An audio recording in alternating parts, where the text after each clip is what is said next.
সর্বোপরি শুকর যে আল্লাহ তাআলা আমাদেরকে যে মাসের মধ্যে উপস্থিত করেছেন, সেই মাসটা হলো আশহুরে হুরুমের মধ্যে একটি মাস।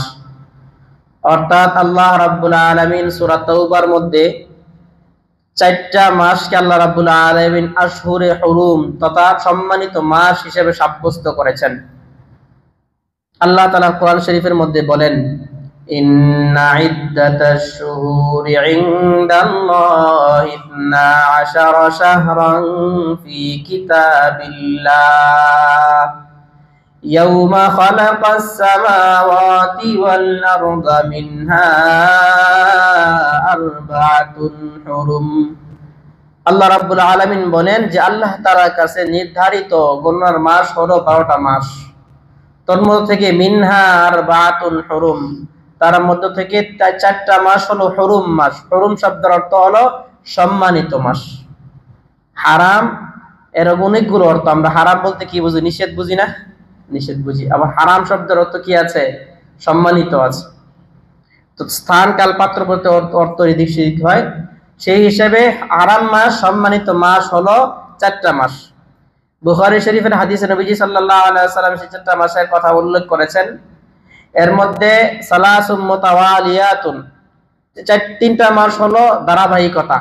1 নম্বর জিলকাদা, জিলহিজ্জা, মুহররম। আরেকটা হলো মুদর আল্লাযী বাইনা জুবাদা ওয়াল শাবান, রজব আল্লাযী যেটা জুমাদা ও শাবানের মাঝখানে, অর্থাৎ রজব মাস।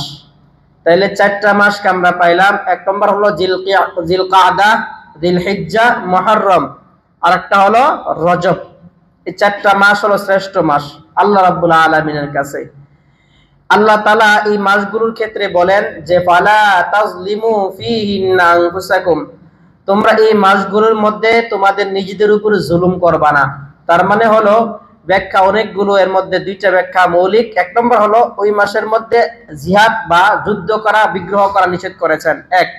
2 নম্বর হলো তোমরা নাফরমানির মাধ্যমে তোমরা নিজেদের উপর নিজেরা জুলুম করবা না। নাফরমানি করা কার উপরে জুলুম? বলেন, নিজের উপরে জুলুম। কার উপরে জুলুম? নিজের উপরে জুলুম। কেমনে জুলুম? নবীজি হাদিসে বলেছেন আয-যুলমু যুলুমাতু ইয়াউমাল কিয়ামা, জুলুম কিয়ামতের মধ্যে ময়দানে অনেক জুলুম হয়ে উঠবে। তার মানে হলো জুলুম মানে হলো যে জিনিসটা ওয়াজউ শাই আলা গায়রি মাহিল্লিহি আয-যুলম বা মুহিল্লিহি আয-যুলম, দুইভাবে আছে ভারত। অর্থাৎ যেই জিনিসকে যেখানে রাখা যায় না, এই জিনিসকে সেইখানে রাখার নাম হলো কি? জুলুম। তার মানে আল্লাহ তাআলা আমাকে 5 ওয়াক্ত নামাজ আদেশ করেছেন, আমি করি নাই। আল্লাহ তাআলা আমাকে হালাল হারাম নির্ধারণ করে রেখে দিয়েছেন, আমি হালাল রাস্তায় চলবো না হারাম রাস্তায় চলবো সেটা নির্ধারণ করে দিয়েছেন। আমি হালাল রাস্তার না বেঁচে হারাম রাস্তায় বাঁচলাম, সেটাই জুলুম। কারণ হারাম আমার জন্য কল্যাণকর নয়, হালাল আমার জন্য কল্যাণকর। হারাম আমার জন্য অকল্যাণকর, এই জন্য হারামকে হারাম করা হয়েছে। তার মানে কোন ব্যক্তি যদি গুনাহের কাজ করে, সে অকল্যাণ কাজ করলো, আর অকল্যাণ কাজ করার কারণে তার উপরে সে নিজের উপরে কি করলো? জুলুম করলো। এই জন্য বলছে এই মাসের মধ্যে তোমরা জুলুম করবা না। তো যাই হোক, এই যে মাস যখন জিলকাদা শুরু হয়ে যায়, তখন হজের একটা মৌসুম এবং একটা মক্কা মদিনার দিকে মানুষের মনগুলো আস্তে আস্তে ওইদিকে মাইল হয়ে যায়। কি বলেন? মজার একটা ঘটনা বলি। আল্লাহ রাসূল সাল্লাল্লাহু আলাইহি ওয়াসাল্লামের সাহাবী আব্দুল হাই রবি রহমাতুল্লাহ ওনার একটা কিতাবের মধ্যে ঘটনার উল্লেখ করেছেন, এবং ফকি আবুল্লাহ সামানকান্দি রহমাতুল্লাহি আলাইহি ওনার কিতাবের মধ্যেও এই ঘটনা উল্লেখ করেছেন। ঘটনা হলো এমন যে একজন সাহাবী মদিনার মধ্যে এই জিলকাদা, বিশেষ করে জিলহিজ্জা মাসের মধ্যে খুব বেশি আমল করতেন। নবীজির কাছে তার ব্যাপারে কথা গেল, হুজুর এই সাহাবী এই মাসের মধ্যে খুব বেশি আমল করেন। নবীজি তাকে ডাকছেন, এদিকে আসো, তুমি এত আমল করতেছো কেন? বলে, হুজুর আমি আমল করতেছি এই জন্য যে আমার বিশ্বাস যে মক্কা মদিনা এখন আল্লাহর বান্দা, আল্লাহর পাগলেরা এখন ঘোরাফেরা করতেছে। কেউ তাওয়াফের মধ্যে আছে, কেউ বা জিকির আজকারের মধ্যে আছে, কেউ বা কোরআন তেলাওয়াতের মধ্যে আছে, কেউ বা নামাজরত অবস্থায় আছে। প্রত্যেকের আমল নিয়ে ব্যস্ত আছে। আমি চাই তারা যেভাবে আমল নিয়ে ব্যস্ত থাকবে, আমিও মদিনায়, মক্কাই না, মদিনায় থাকা অবস্থায় আমিও আমল নিয়ে ব্যস্ত থাকতে চাই। এই জন্য আমার মনের মধ্যে একটা আশা, আল্লাহ আপনি তো আমাকে মক্কার জন্য কবুল করলেন না, মদিনায় আছি, তারপরও আমি মক্কার মানুষটা মিল রেখে আমি আমল করতে চাই। সুবহানাল্লাহ। ওই সাহাবী যখন এই কথাগুলো বলল, নবীজি সাল্লাল্লাহু আলাইহি ওয়াসাল্লাম বললেন, তোমার ফজিলত কি হবে জানো? বলে, তোমার ফজিলত হলো, নবীজি সাল্লাল্লাহু আলাইহি ওয়াসাল্লাম বলেছেন যে যে সমস্ত ব্যক্তিরা হজ উমরা করতেছে তারা যেই সমস্ত আমল করে যে পরিমাণ সওয়াব হয়, তোমার আমলনামায় সেই পরিমাণ সওয়াব হবে। সুবহানাল্লাহ। আর অনেকগুলো সওয়াবের কথা বলেছেন নবীজি, যে বলা আছে যে যদি কোনো ব্যক্তি 100 উট আল্লাহ রাস্তায় দান করলে যে পরিমাণ সওয়াব হইতো, তুমি যে তাদের সাথে মিলে আমল করতেছো সেই পরিমাণ সওয়াব তোমার আমলনামায় দেওয়া হয়। এই জন্য যখনই হজের মাস আসে তখন মনগুলো আমাদের মদিনায় চলে যায়, নাকি বলেন? মদিনা যাইতে পারলাম না, মদিনা দেখতে পারলাম না, মদিনা যাইতে পারলাম না, মদিনা দেখতে পারলাম না।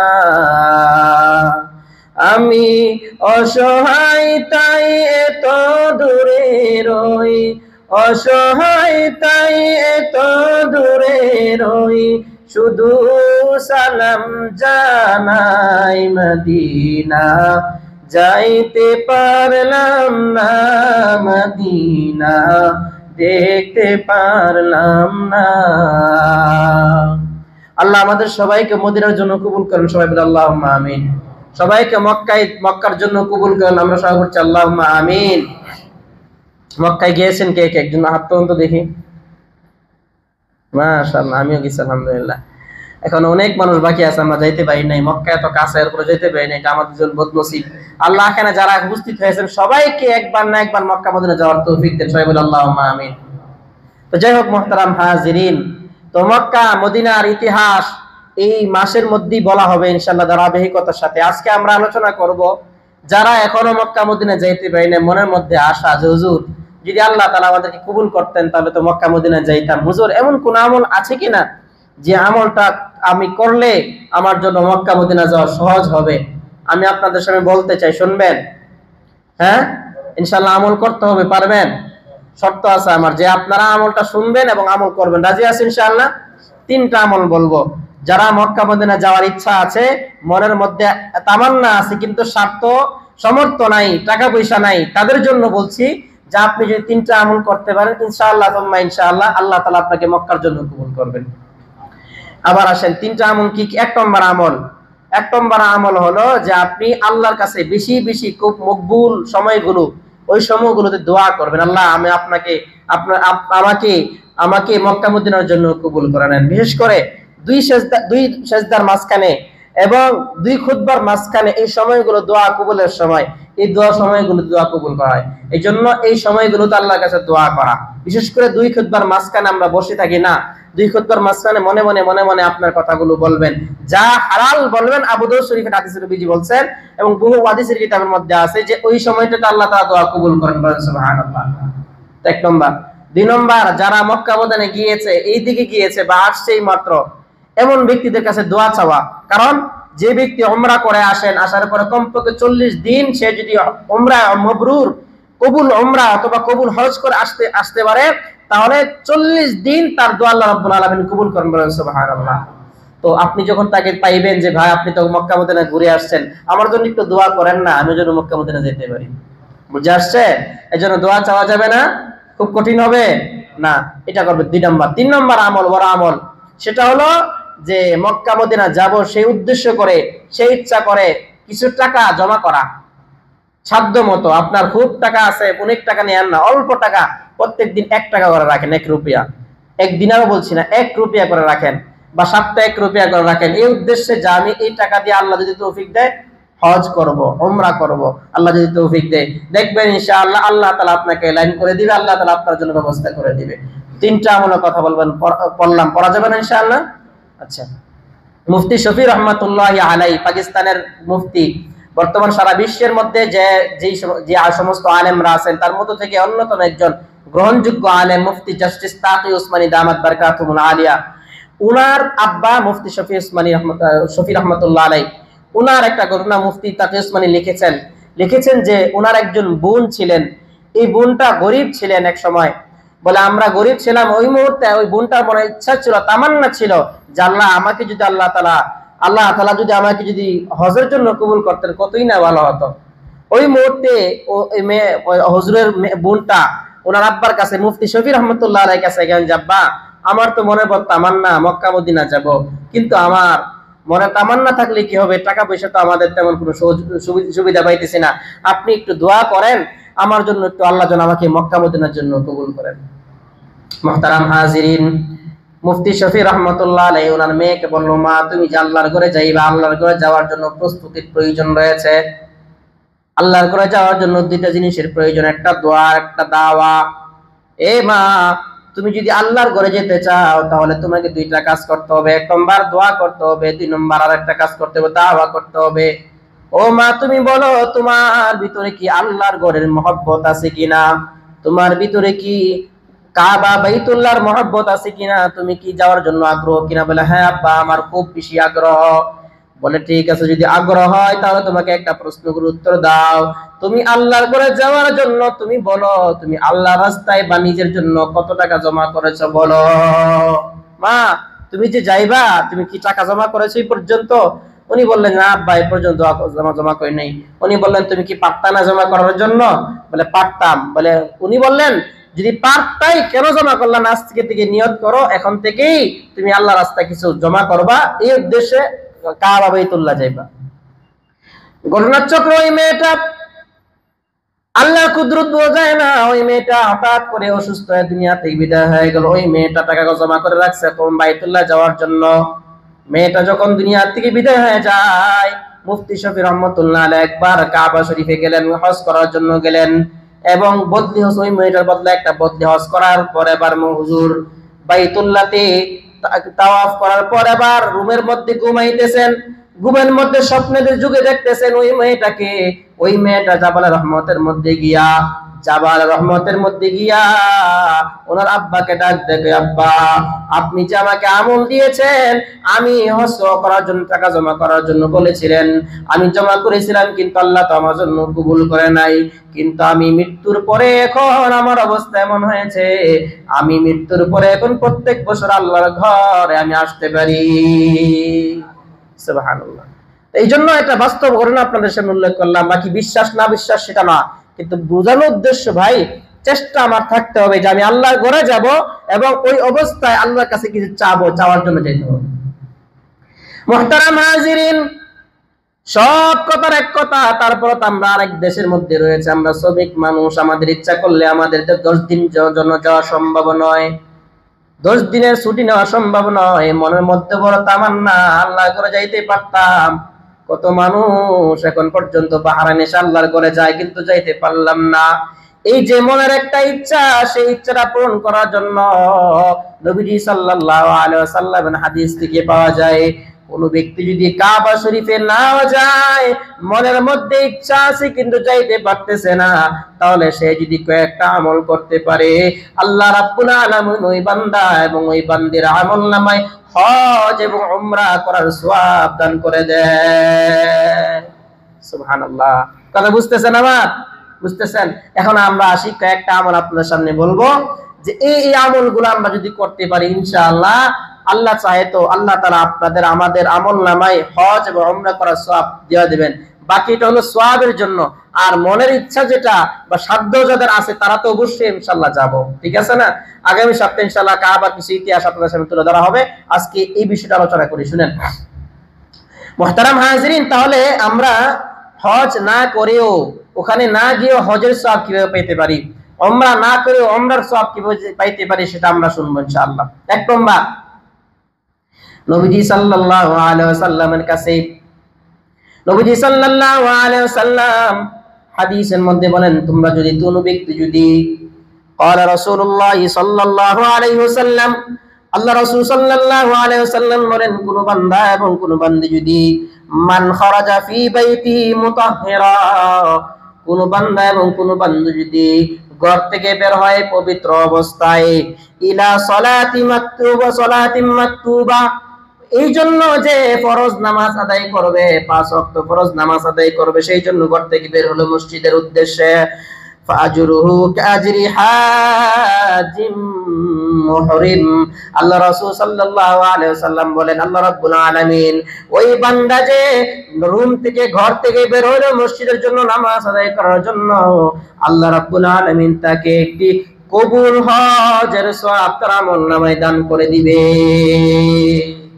সুবহানাল্লাহ। হাদিসটা বুঝছেন?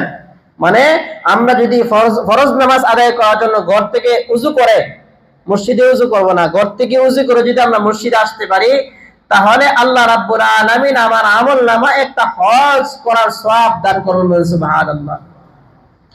এই হাদিসের ব্যাখ্যা উলামায়ে কেরাম বলেন, বিশেষ করে জুমার নামাজের সময় যদি কোনো বান্দা এবং কোনো বান্দি ঘর থেকে বের হয়, উযু অবস্থায় বের হয় এবং মসজিদের মধ্যে ওই উযু নিয়ে মসজিদের মধ্যে প্রবেশ করে, এবং সে যদি ইমাম সাহেবের সামনাসামনি বসে, কাছাকাছি বসে, দূরে না বসে, এবং কাউকে কষ্ট না দেয়, যেখানে জায়গা পায় সেখানে বসে যায়, এবং ইমাম সাহেবের খুতবা সুন্দরভাবে শুনে কাউকে কষ্ট না দেয়, ওই অবস্থায় উযু অবস্থায় যদি সে বাড়িতে যেতে পারে, রুমে যেতে পারে, ওই বান্দার জন্য আল্লাহ রাব্বুল আলামিন পরিপূর্ণ একটা হজ করার সওয়াব দান করে দেয়।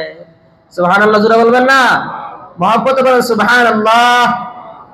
তাহলে এক নম্বর। দুই নম্বর, তুম্মা কামা রাসূল সাল্লাল্লাহু আলাইহি ওয়াসাল্লাম বলেন, মান খারাজা ইলা তাসবিহিদ দুহা, যদি কোনো ব্যক্তি দুহার নামাজ আদায় করে, কোন ব্যক্তি যদি চাষতের নামাজ আদায় করে, তাহলে আল্লাহ রাব্বুল আলামিন কি দিবেন বলে, তার জন্য আল্লাহ তাআলা চাষতের নামাজ আদায় করার বিনিময়ে তার আমলনামায় একটি উমরার সওয়াব তার আমলনামায় দান করে দিবে। সুবহানাল্লাহ। হাদিসটা একটু আরেক জায়গায় আছে, আমি সেই হাদিসটা নিয়ে একসাথে কথাগুলো বলতেছি। তাহলে এক নম্বর হলো নামাজ পড়ার জন্য মসজিদ থেকে ঘর থেকে বের হইলে উযু সহ বের হওয়া, এবং মসজিদে এসে উযু না করা, মসজিদে আসার আগে উযু করা, এবং আয়েশা কাউকে কষ্ট না দেওয়া, গ্যাদারিং না করা, কাউকে কষ্ট না দেওয়া, এবং যেখানে জায়গায় পাওয়া যায় সেখানে বসে যাওয়া। বুঝে আসছে? এটা আল্লাহ তাআলা আমাদেরকে আমল করার তৌফিক দেয়, এবং উযু সহ ঘরের মধ্যে প্রবেশ করা, সেটা অনেক সওয়াবের ব্যাপার।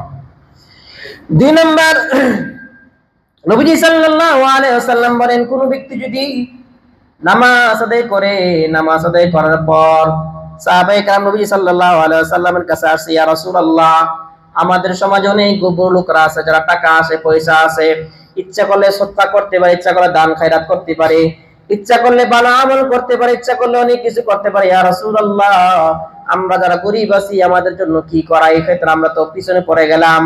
বড় লোকরা সদকা করে, উমরা করে, হজ করে, দান করে, অনেক কিছুই করে। ইয়া রাসূলুল্লাহ, আমরা করতে চাই। নবীজি সাল্লাল্লাহু আলাইহি সাল্লাম বলেন, এ সাহাবায়ে কেরাম শুনো, কোন বান্দা এবং কোন বান্দী যদি প্রত্যেক নামাজের পর 33 বার সুবহানাল্লাহ, 33 বার আলহামদুলিল্লাহ, 33 বার আল্লাহু আকবার, আবার বলতেছি 33 বার সুবহানাল্লাহ, 33 বার আলহামদুলিল্লাহ, 33 বার আল্লাহু আকবার, মোট 99 বার কোন বান্দা এবং কোন বান্দা যদি পড়ে, তাহলে আল্লাহ রাব্বুল আলামিন তাকে কি পরিমাণ সওয়াব দিবে? দুনিয়াতে যত আমল আছে, কোন আমল তার মতো হবে না। অর্থাৎ সব আমলের চাইতে শ্রেষ্ঠ আমলের সওয়াব তার আমলনামায় দান করে দিবে। সুবহানাল্লাহ বলবেন না? মন থেকে বলেন সুবহানাল্লাহ। অর্থাৎ এই নামাজের পর 33 বার 1 ঘন্টা লাগবে মনে হয় পড়তে, না? কয় মিনিট? সর্বোচ্চ 5 মিনিট, সর্বোচ্চ 5 মিনিট। আরেক হাদিসে নবীজি সাল্লাল্লাহু আলাইহি ওয়াসাল্লাম তিরমিজির হাদিসে বলেছেন, তোমরা যদি 99 বার বললাম, 33 বার সুবহানাল্লাহ, 33 বার আলহামদুলিল্লাহ, 33 বার আল্লাহু আকবার পড়ার পরে যদি তোমরা পড়তে পারো, লা ইলাহা ইল্লাল্লাহু ওয়াহদাহু লা শারীকা লাহু, লাহুল মুলকু ওয়া লাহুল হামদু ওয়া হুয়া আলা কুল্লি শাইইন কাদির, মোট 100 বার হবে। কোন বান্দা এবং কোন বান্দা যদি এই ব্যক্তি যদি কোন বান্দা এবং কোন বান্দা যদি এই আমলটা করতে পারে, তাহলে আল্লাহ তাআলা তার জীবনের গুনাহ মাফ করে দিবেন। কেমন গুনাহ মাফ? বলে আল্লাহ তাআলা তার গুনাহ এই পরিমাণ মাফ করে দিবেন, সাগরের পানি ফেনা পরিমাণ যদি তার গুনাহ থাকে, সেই ফেনা পরিমাণ গুনাহ আল্লাহ তার আমলনামা থেকে মাফ করে দিবে। সুবহানাল্লাহ। তাহলে মুহতারাম হাজিরিন, আমরা এই আমলটা করতে পারি। আরেক হাদিসে আছে, রাসূল সাল্লাল্লাহু আলাইহি ওয়াসাল্লাম বলেছেন, খুল্লাতান আই খাসলাতান, দুইটা অভ্যাস এমন রয়েছে যেটা মানুষ সহজে করতে পারে না। কি কি? বলে এমন অভ্যাস যে প্রত্যেক নামাজের পরে 10 বার করে সুবহানাল্লাহ, 10 বার আলহামদুলিল্লাহ, 10 বার আল্লাহু আকবার পড়তে পারে না। কোন ব্যক্তি যদি এই 10 বার সুবহানাল্লাহ, 10 বার আলহামদুলিল্লাহ, 10 বার আল্লাহু আকবার করতে পারে, তার জন্য আল্লাহ রাব্বুল আলামিন তার জন্য জান্নাতের দরওয়াজা খুলে দিবে। কিন্তু সমস্যা হলো কি, নবীজি বলছেন নামাজের পরে আমাদের যত সমস্যার কথা সবগুলো জিহানের মধ্যে শয়তান ঢুকায় দেয়। আর কয় আর কত, নামাজ তো বহু পড়ছো, যাও দোকান খোলা আছে, কাস্টমার মনে এসে বসে দিচ্ছে, হ্যাঁ ঘরের মধ্যে রান্না দিয়ে রেখে আসছো, এমন চিন্তা মাথার মধ্যে ঢুকা বড় বড় সমস্যার কথা মাথার মধ্যে আইনা আপনাকে আমল থেকে দূরে সরা। নবীজি বলছেন হাদিসের মধ্যে। এই জন্য মহতারাম, এই আমলটা ছোট্ট একটা আমল করা যাবে না ইনশাআল্লাহ? আল্লাহ তাআলা আমাদেরকে তৌফিক দান করুক। কটা বললাম? দুইটা আমল বললাম। 3 নম্বর আমল, নবীজি সাল্লাল্লাহু আলাইহি ওয়াসাল্লাম বলেন, কোন বান্দা এবং কোন বান্দী যদি ফজর নামাজ পড়ার জন্য যায়, ফজর নামাজ যদি কোনো ব্যক্তি যদি যায়, রাসূল সাল্লাল্লাহু আলাইহি ওয়াসাল্লাম বলেন, মান সাল্লা সালাতাল গাদাই ফি জামাতিন, কোন ব্যক্তি যদি ফজর নামাজ জামাতের সাথে আদায় করে, এরপরে বলেন সুম্মা জালাসা ইয়াযকুরুল্লাহ হাত্তা তাতলুআশ শামসু, যদি সেই ব্যক্তি এরপরে নামাজ আদায় করার পর সে যদি সময় থাকে, তাহলে যে জায়গা নামাজ পড়েছে ওখানে মধ্যে বসে অথবা সেখানে এক জায়গায় বসে সে যদি জিকির আজকার করে, কোরআন তেলাওয়াত করে, যে কোনো আমল ভালো আমলের সময় কাটায়, এরপরে তুম্মা কামা ফারাকা রাকাতাইন, এরপরে যদি সে ব্যক্তি যদি 2 রাকাত নামাজ আদায় করে, আল্লাহ রাসূল সাল্লাল্লাহু আলাইহি ওয়াসাল্লাম বলেন আল্লাহ রাব্বুল আলামিন তার আমলনামায় একটা হজ এবং আরো 2 রাকাত, 4 রাকাত নামাজ আদায় করলে তাহলে তার আমলনামায় একটা হজ এবং একটা উমরা, একটা হজ এবং একটা উমরা, একটা হজ এবং একটা উমরা তার সওয়াব তার আমলনামায় দান করে দেয়। সুবহানাল্লাহ। অর্থাৎ যদি ফজরের নামাজ পড়ে আপনি জিকির আজকারের মধ্যে লেগে থাকেন, এরপর 2 রাকাত নামাজ অথবা আরো 2 রাকাত 4 রাকাত নামাজ আদায় করতে পারেন, তাহলে নবীজি বলছেন মুসলিম শরীফের হাদিসে এবং অন্যান্য হাদিসে কিতাবে আছে যে আপনার আমলনামায় আল্লাহ তাআলা একটা হজ, নবীজি বলেছেন তাম্মাতিন তাম্মাতিন তাম্মা, 3 বার বলেছেন যে আল্লাহ তাআলা পরিপূর্ণ হজ একটি, পরিপূর্ণ উমরা একটি, পরিপূর্ণ হজ পরিপূর্ণ উমরা, নবীজি 3 বার বলছেন যদি এই আমলটা করতে পারো তাহলে তোমার আমলনামায় সেই সওয়াব দান করে দেওয়া হয়। তাহলে মুহতারাম হাজির, খুব কঠিন না, যারা আমরা আমাদের কাজ না থাকে, যদি এই সময় আমাদের বড় কোনো কাজ না থাকে, ফজর নামাজের সময় এসে ইনশাআল্লাহ এই আমলটা করা যাবে, করার দরকার। আল্লাহ তাআলা আমাদেরকে তৌফিক দান করেন, সবাই বলছি আল্লাহুম্মা আমিন।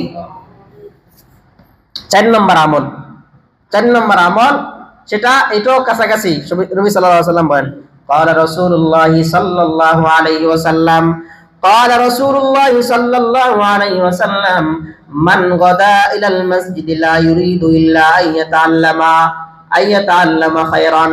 আল্লাহ রাসূল সাল্লাল্লাহু আলাইহি ওয়াসাল্লাম বলেন, কোন বান্দা এবং কোন বান্দা যদি মসজিদের মধ্যে যায় সকালবেলা, ওই উদ্দেশ্যে সে ভালো কোনো কিছু শিখবে, মসজিদে ওই অবস্থায় যায়, এই জন্য যায় যে সে ভালো কিছু শিখবে সে উদ্দেশ্যে যায়, অথবা ভালো কিছু শিখাবে সে উদ্দেশ্যে যায়, তাহলে কি হবে? নবীজি বলেন কানা লাহু কাআজরি হাজ্জিন তাম্মা। আল্লাহ রাসূল সাল্লাল্লাহু আলাইহি ওয়াসাল্লাম বলেন, ওই যে সে উদ্দেশ্য নিয়ে মসজিদে গেল কিছু শিখার জন্য, আল্লাহ রাব্বুল আলামিনের বিনিময় তার আমলনামায় আল্লাহ রাব্বুল আলামিন একটা হজ করার সওয়াব দিয়ে দেন। সুবহানাল্লাহ। তাহলে আমরা এই জিনিসটা খুব সহজ, আমাদের এই মসজিদ বা যে কোনো মসজিদ ইমাম সাহেবরা বসে থাকেন, ফজর নামাজের পর ইমাম সাহেবের কাছে আপনি 5টা সূরা, একটা সূরা, একটা দোয়া আপনি শিখেন, হুজুর আমাকে একটা দোয়া শিখেন। আমরা তো এখন মুসল্লি পাই না, যদি আপনাদের তালিম দিই। গতকালকে আমরা আসছিলাম, আলহামদুলিল্লাহ অনেক মানুষ ছিলেন। গত সপ্তাহে আমরা বলেছিলাম, এলান দিয়েছিলেন যে আমরা আগামী সপ্তাহ আমরা আপনাদের জন্য প্র্যাকটিক্যালি নামাজ শিক্ষা ব্যবস্থা করতেছি। আলহামদুলিল্লাহ কালকে অনেকে এসেছেন, অনেকে আসেন নাই। আমরা চাই আপনারা আসেন, আমরা 2 জন আছি আপনাদের খেদমতে, ইনশাআল্লাহ আপনাদেরকে আমরা সময় দিব, কিন্তু আপনারা আসতে হবে। এখন আপনারা না আসলে তো আমাদের আগ্রহ থাকবে না, আপনারাও শিখতে পারবেন না, ঠিক আছে না? তো এই জন্য মুহতারাম হাজিরিন, মসজিদে আসার উদ্দেশ্যে যে আমি মসজিদে কিছু শিখবো, হুজুরের ভুল ধরার জন্য আসেন না, নাকি বলেন? হুজুরের ভুল ধরার জন্য আসবেন, যে হুজুর কি করছে, কোন জায়গায় কি হয়েছে না হয়েছে এগুলো ধরা যাবে? মসজিদে কোন জায়গায় ভুল আছে না, ওই আমি বলেছিলাম 2 সপ্তাহ আগে যে মসজিদের ভুল না, মসজিদকে আপনি খাদিম হিসেবে নিজেকে মনে করেন যে আমি একজন খাদিম মসজিদের, মসজিদে আমার সামনে একটা ময়লা পড়ে আছে সেটা আমি সরাইয়া দিব, মসজিদে আমার সামনে একটা ফ্যান নষ্ট আছে, আমি দেখতেছি, আমি এটা ঠিক করে দিব। মসজিদে একটা লাইট নষ্ট আছে, আমি দেখতেছি, আমি লাইটটা বানায় দিব, আর লাইটটা কিনে রাখাই দেব। তাহলে হবে কি, আমি যদি গোপনে করতে পারি তাহলে তো অনেক সওয়াবের ব্যাপার। সামনাসামনি করলেও অন্য একজন দেখলে বসবে, আরে আব্দুর রহমান তো কত ভালো মানুষ, মাশাআল্লাহ, মসজিদে একটা লাইট দিচ্ছে, আমি একটা লাইট দিই। আর যদি বলেন যে না, দূর, ওই মসজিদ তো আমার না, আমি জাস্ট নামাজ পড়ার লিগে আইছি, এখানে আমার এই মসজিদে আমি লাইট দিলে কি লাভ হবে, তাহলে তো মসজিদে কেউ নেই, এখানে মসজিদ কারো সম্পত্তিটা না, এটা আখফুলিল্লাহ, এটা কারণ, এটা স্বভাব। বুঝে আসছে কিনা? তো মুহতারাম হাজিরিন, যেটা বলছিলাম, তাহলে আমরা এই 4টা আমলের কথা বললাম, 4টা বিষয়ের কথা বললাম, এই 4টা আমল যদি আমরা করতে পারি তাহলে আমাদের আমলনামায় কি যাবে? উমরা এবং হজের সওয়াব যাবে। কি কি সংক্ষেপে বলছি। এক নম্বর হলো যে মসজিদে আসবো, ফজর আজান হইলো, মাকতুবা সালাতের মাকতুবা, অর্থাৎ ফজর নামাজ, যোহর নামাজ, আসর নামাজ, মাগরিব, এশা, জুমা, সবগুলো নামাজের জন্য মুয়াজ্জিন যখন হাইয়া আলাস সালাহ বলে আমাকে ডাক দিবেন, আমি মসজিদে আসবো এবং উযু অবস্থায় আসবো। উযু অবস্থায় রুমে যাওয়ার চেষ্টা করব, দোকানে আছে পারলে ওখানে উযুর অবস্থা থাকলে ওখান থেকে উযু করার চেষ্টা করব এবং নামাজ পড়বো। আমি যদি এই আমলটা করতে পারি তাহলে আমার আমলনামে কি যাবে? একটা হজের সওয়াব আমলনামে চলে যাবে। সুবহানাল্লাহ। 2 নম্বর আমল হলো যে প্রত্যেক দিন নামাজ শেষ করার পরে, প্রত্যেক নামাজের পরে 33 বার সুবহানাল্লাহ, 33 বার আলহামদুলিল্লাহ, 33 বার আল্লাহু আকবার, একবার লা ইলাহা ইল্লাল্লাহু ওয়াহদাহু লা শারীকা লাহু লাহুল মুলকু ওয়া লাহুল হামদু ওয়া হুয়া আলা কুল্লি শাইইন কাদির, এটা পড়বো। অন্য আমল তো আছে, দোয়া আছে, অনেক তাসবিহাত আছে, আমাদের এখানে লেখা আছে, দেখেন অনেক আছে, এগুলো পড়ার চেষ্টা করবেন, যারা পারেন না শিখে নেবেন ইনশাআল্লাহ, এগুলো পড়ার চেষ্টা করবেন।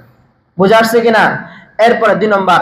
3 নম্বর হলো ফজরের সময় ফজর নামাজ আদায় করার, জামাতের সাথে আদায় করা, এবং জামাতের সাথে আদায় করার পরে নামাজ শেষ করার পরে বসে যাওয়া, এক জায়গায় বসে জিকির আজকার করে সময় কাটানো, বা কোনো কাজ থাকলে সেটাও করা, জিকিরের সাথে থাকা।